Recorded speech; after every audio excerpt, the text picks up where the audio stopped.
Hello and welcome to In Conversation with Kashmir Times. I'm Anuradha Bhasin, and joining me today is Sushant Singh, a lecturer at Yale University and senior fellow at Center for Policy Research in India.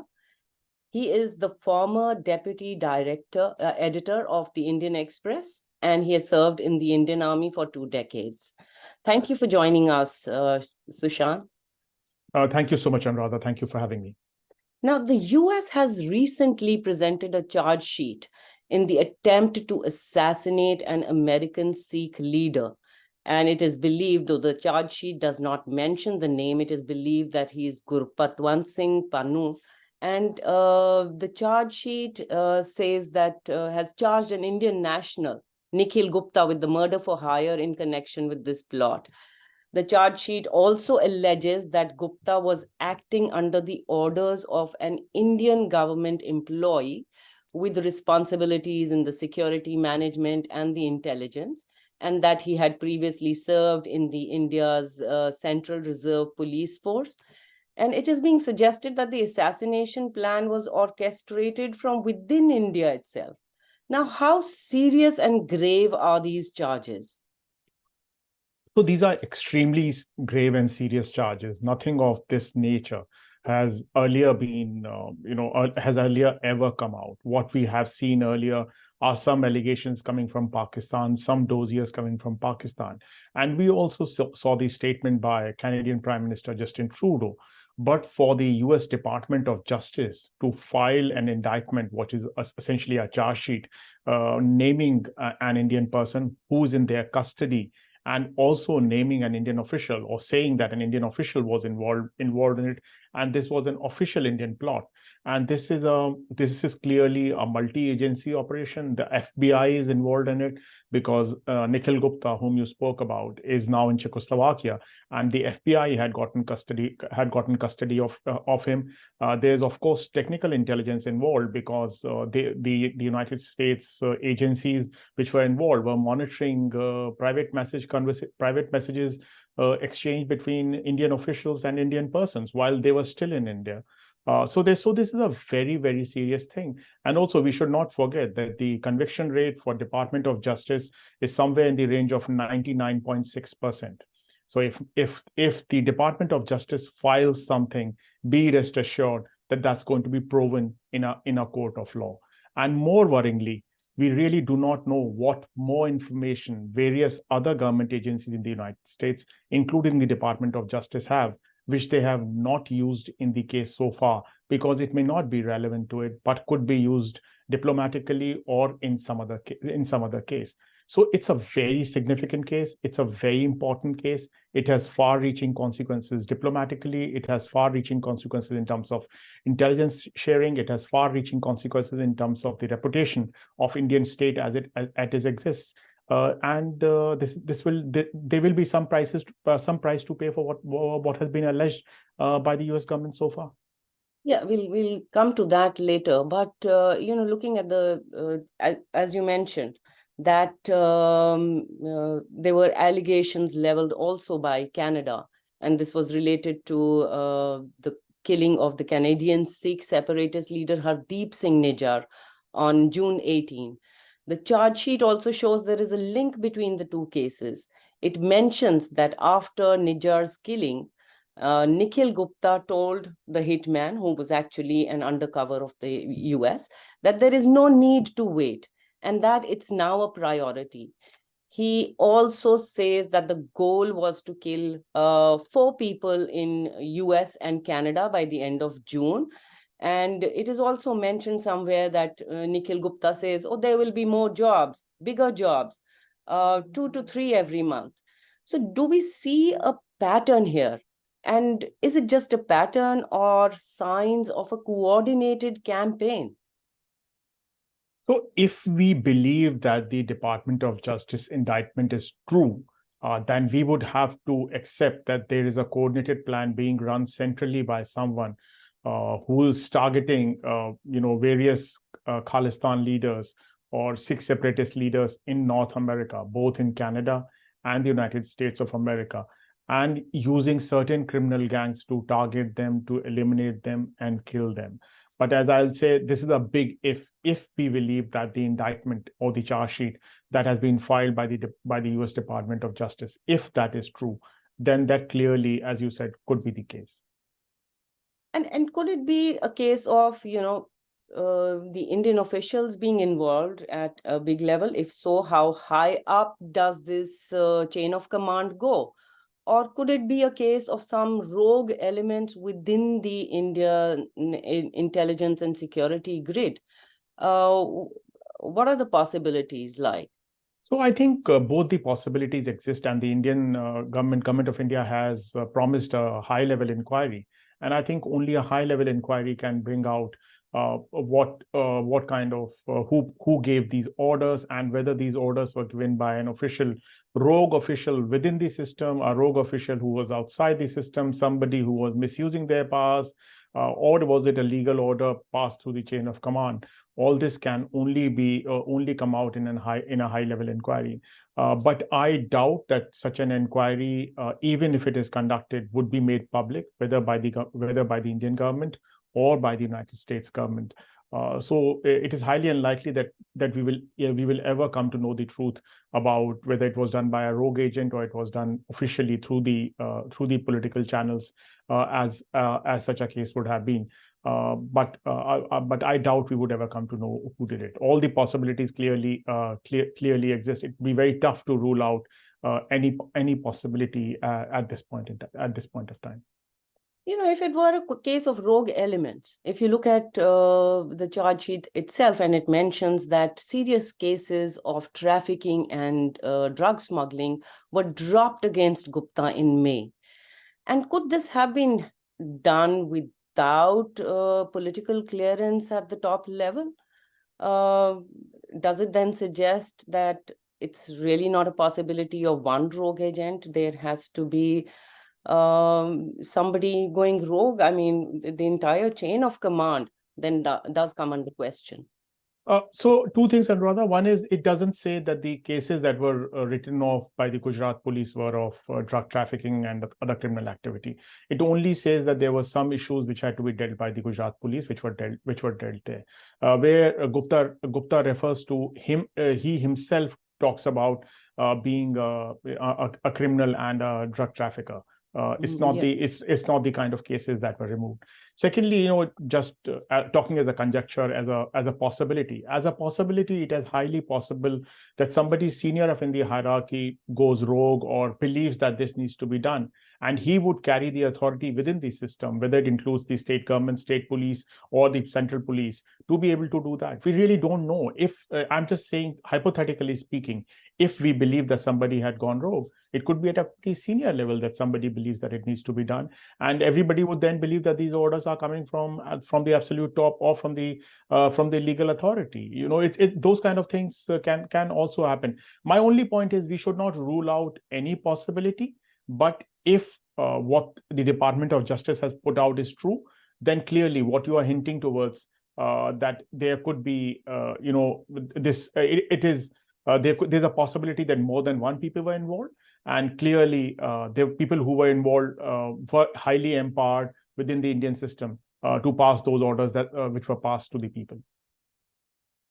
There's another thing that's very surprising, because the US President Joe Biden and Canadian Prime Minister Justin Trudeau had both taken up the issue with the Prime Minister Narendra Modi in September on the sidelines of G20. Reports also suggest that US officials were already taking it up at different levels even before that. And if it was a case of rogue elements, shouldn't that have been a greater cause of concern for India to clean up its own house? But, the Indian reactions, especially with respect to Canada's allegations before this US indictment, do not seem to suggest that. Or do you think that probably behind the scenes there could have been some investigation? No, it's very tough to say based on the information that is available with us as of now. What we only know is Foreign Minister Jaishankar saying about Canada that this is not our state policy when he spoke in Washington, D.C. And similarly, the White House statement very clearly said that the Indian side said that this is not our policy. And the Foreign Ministry spokesperson also said that this is not our policy. If it is not Government of India policy to undertake any such activity, then clearly there's a possibility, as you said, of people, doing things which are not prescribed by Indian policy, and that should be a bigger worry for the government, a huge worry for the government to act upon. What action government has taken, whether it is taken cognizance of what has been brought to its notice, we do not know anything. There is just no information available about this. It would be very tough to make any assessment based on absolutely no information being available to us. Yeah, we are kind of speculating here. But, presuming that there is involvement of some Indian agencies, we don't know how high in the chain of command that is. But is this something new? Or have there been precedents in the past, of the Dawood case there in 2005? There were reports or, some whispers about the agencies involved in an assassination plot. And at that time, the present NSA, Ajit Doval, he's supposed to have been involved in that. Now, could these have been aberrations, or was it just kind of rumor mongering, or could there have been something more to it? So, because there's no authentic information available on any of this, it would be very hard for us to speculate about any of this. But the fact of the matter is that Pakistan has been making such allegations against India for a long time.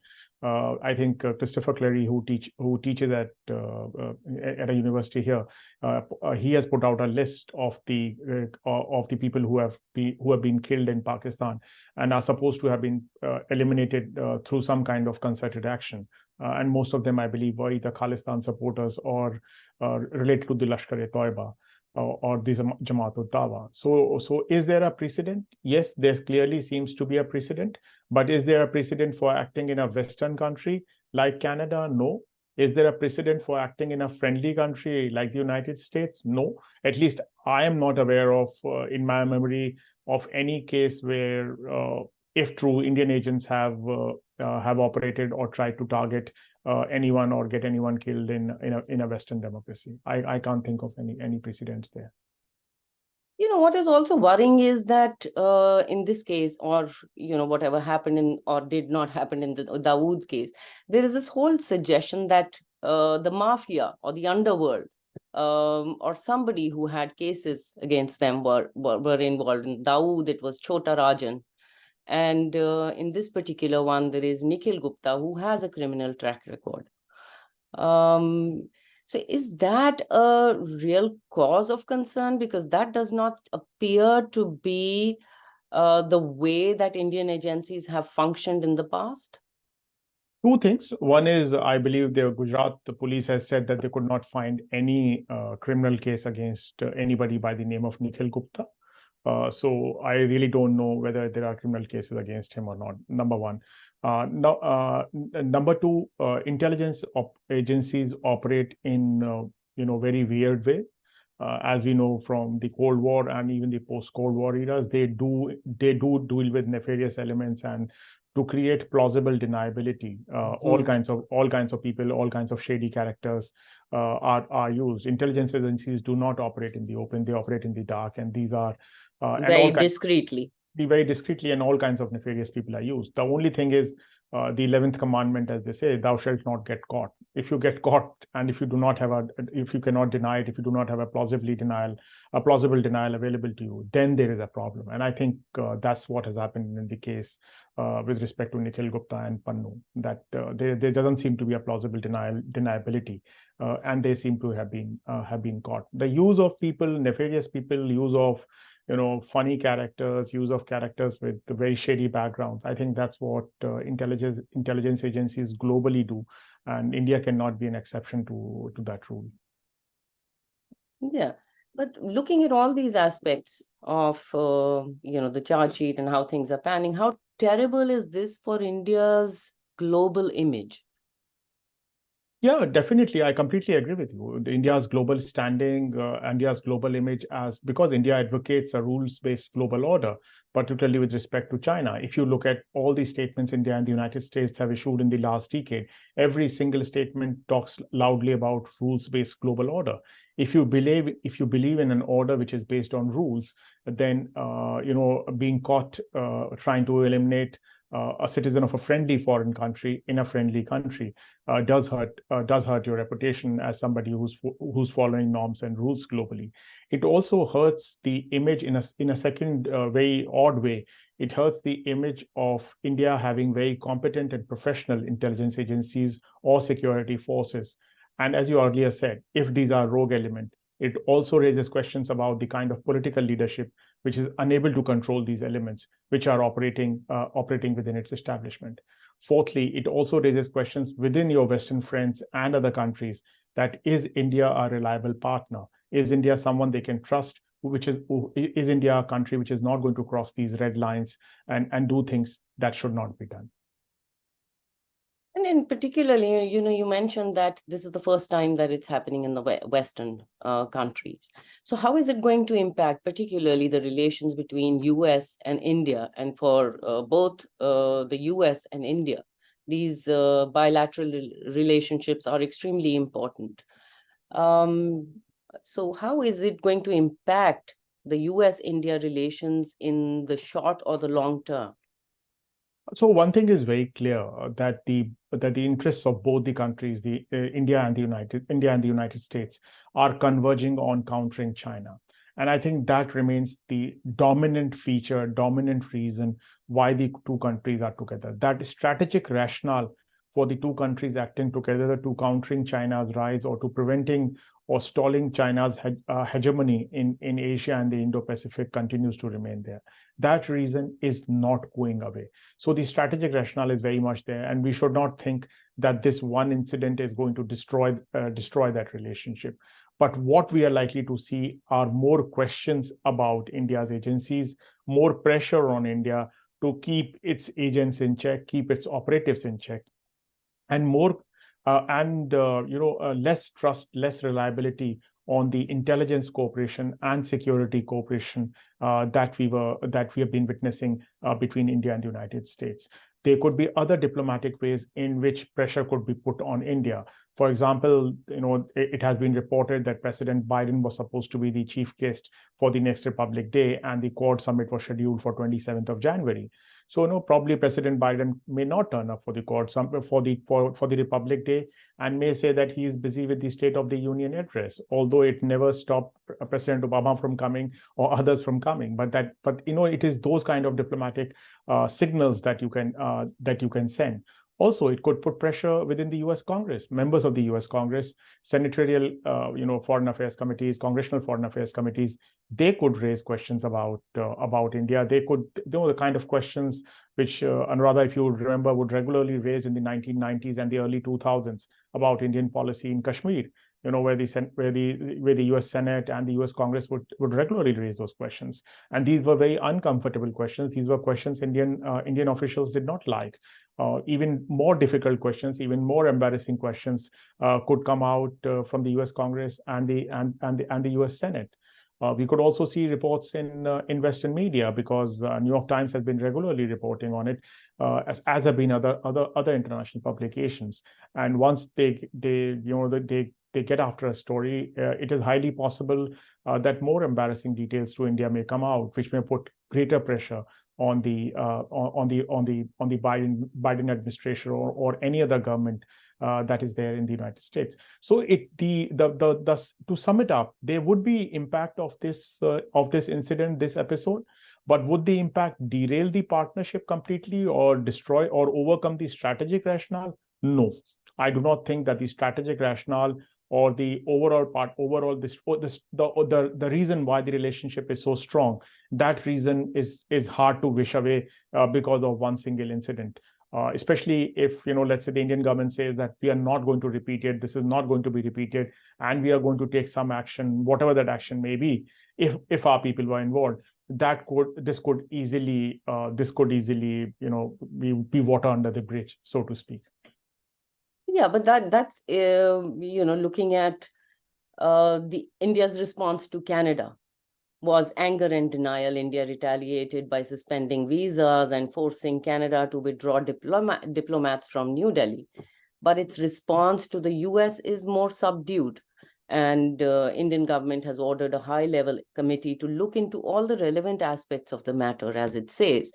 So looking at the clearly different ways in which India has responded to the Canadian and the US allegations, um, what does it tell us about geopolitical relations? And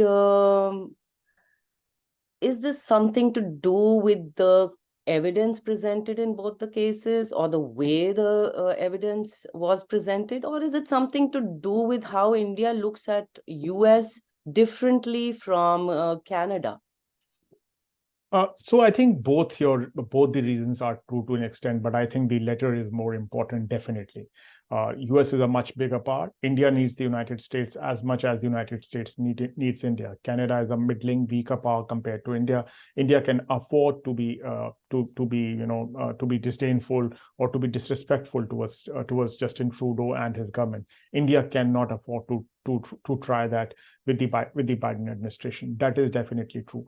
But it is also true that it is hard to live down evidence which has been filed by Department of Justice in a court of law with names of people, with beliefs that there are video clips around, with inputs that cash was given, other people were involved, and with the premise that the conversations between Indian officials and Indian citizens within India are also with the US government. And the information, unlike Canada, in this case, was released by the Financial Times. It was first reported by the Financial Times. So if this kind of information again goes public through a media report, it could be extremely embarrassing for India. So I think the fact that there is far greater evidence available to the United States does affect India's reasoning for why it did so.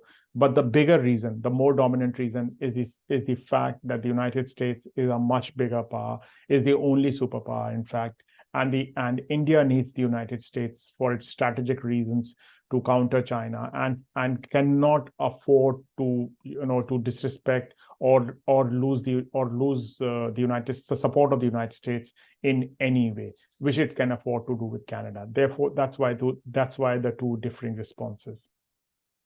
So you've already talked about how this is going to be damaging for Indian interests, or about how it gives a bad image for Indian security agencies and would jeopardize cooperation at various levels between not just India and the US, but many other countries. How is looking at particularly US and Canada and how is India going to grapple with the dilemmas of treating both allegations differently? How is it going to satisfy the US on the one hand, and how is it going to continue giving denials to Canada in a case that is, since both the cases are pretty much related? And how will this have far-reaching implications for India's relations with other countries? You mentioned, there's a long list of complaints that have come in from Pakistan. Trudeau is already saying that, he stands vindicated after the US charge sheet. How is India going to deal with all these dilemmas? I think because of the US pressure and because of the fact that President Biden raised some of these issues regarding Canada with India, and the United States spoke publicly about it, I think there has been some back-channel communication between India and Canada. It was reported that Foreign Minister Jaishankar, when he was in Washington for the UNGA, actually met the Canadian Foreign Minister for some back-channel talks. The fact that the e-visas have been restored for the Canadian citizens by the Modi government very clearly shows that some kind of placatory measures, some kind of stuff is already taking place. Yes, it is true that the evidence put out by the United States bolsters the Canadian case, vindicates Prime Minister Justin Trudeau. But it is also true that there is no legal case so far in any Canadian court if there were to be a legal case which were to be filed. And I think this Department of Justice indictment was perhaps the reason why the Canadian government did not file a case, because otherwise this indictment would not have been possible. It would have been leaked beforehand. Then India would definitely be forced to do more. I think India finds itself in a very, very tough spot. There are no easy answers. But India may like to brazen it out for its domestic audience with respect to Canada, while being completely subservient to the United States. That is the most likely course. As far as other countries are concerned, I believe countries like the United Kingdom, countries like Germany, have already raised questions about Indian operatives. If you remember, Anuradha, in 2020, Germany had filed a court case against Indian intelligence operatives in Frankfurt and other places, trying to deal with bring to hire certain Khalistan supporters as agents and spy on other people. Similarly, there have been reports, not officially, but in media, which say that the United Kingdom has been unhappy about some of the Indian intelligence operatives operating out of London over the last few years, including this year. None of this is officially confirmed so far, but it has been reported in various media platforms. So there's already certain amount of discomfort about the Indian operatives, and the current revelations are going to bolster those allegations or those questions which other foreign governments are raising. As far as countries like Pakistan or Bangladesh or Myanmar or Nepal are concerned, I don't think any of this would affect or change Government of India's policy in these countries. I think there is very clearly. Clearly they don't carry that much weight. But would it give them a high moral ground? I doubt countries like Pakistan can afford to claim high moral ground at any point in time. They have their own linen to wash. They have all dirty linen to wash. Please do not forget that the Pakistani agents have been pretty active trying to eliminate Baluch separatists in Europe and in Canada. Both places. A lot of Baloch separatists and Baloch supporters have been targeted by Pakistani agents and Pakistani agencies as well. So Pakistan is not one country which can afford to take moral high ground on any such case whatsoever. One thing I'm curious to know, why the US charge sheet mentions, other names, but it mentions the security official as CC1, and they haven't identified him. Is there a motive to hide the identity, or is there something to do with diplomatic niceties? I think it has to do with diplomatic niceties. If they were to name him and charge him, they would have to probably ask for his extradition from the Indian government, and that would complicate matters. And I think this is a concession which has been made to the Indian government. It could also be for legal reasons, because the Department of Justice may be absolutely certain or would have guessed that such an extradition would not happen in case of a government official. Therefore, filing a charge sheet and making only one person accused, whom they already have in custody, would close the case very quickly. And if this person, which is not named CC1, if tomorrow he were to land in their custody, he or she or whosoever that person is, were to land in their custody, maybe they could file a supplementary indictment against him. If both of them were named at the same time, and one of them was absent, I think probably the person who was present could not have been charged or something. Maybe I'm just guessing that there could be legal reasons as well, beyond the diplomatic reasons. And rather, what everybody tells me here is that the Department of Justice functioning or working is completely independent of other parts of the government, and it's a separate process compared to whatever else may be happening with FBI or intelligence agencies or the State Department or in the White House. People say that it doesn't. There's believed to be a very thick wall between the Department of Justice and others, and there's very little influence that the executive branch of the government actually has over the Department of Justice. I do not know how true it is or how real it is, but this is what is generally believed to be the case, and this is what everybody keeps on saying in the United States. Okay, one more last question. This is, how does this impact the Indian diaspora? There are people within US from the Indian diaspora who are talking about vulnerability. One Kashmiri journalist based in the US has come out with, a snapshot of receiving threats and mentioned that this is something he's taken up with various quarters. And there are also concerns within the Indian diaspora that if this is a pattern, that is a cause for embarrassment and possible stigmatization of the entire community. So how would it impact the Indian diaspora, particularly in the US?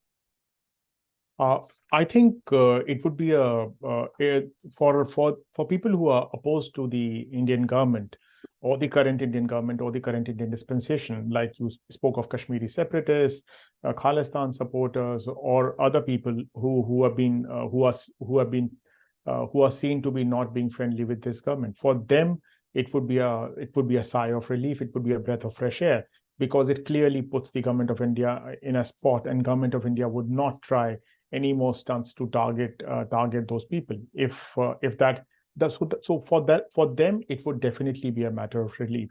For the people who are in the support of this government, who are seen as active supporters of this government, and who like to harp on the fact that India is a very strong, world's biggest democracy, largest democracy, and has very strong democratic credentials and very strong institutions, it is a setback, because it does show that India's democratic credentials or India's democratic functioning is not really as robust as they would want. They would want the United States to believe to be. And so, in that case, it does put them under pressure. It does weaken their case for support of the current Indian government. But the real effect, as you said, would be on those who are opposed to the Indian government and are working in the diaspora. They would feel far more safer and far more confident about their work. And their complaints, if they make to the United States government or to the other agencies, or even if they go public about it, would carry far more weight and far more credence, far more credibility than they would have carried before this indictment became public. Thank you so much. Thank you for the enlightening conversation. Thank you, Anuradha. It was wonderful talking to you. Thanks for having me on the show.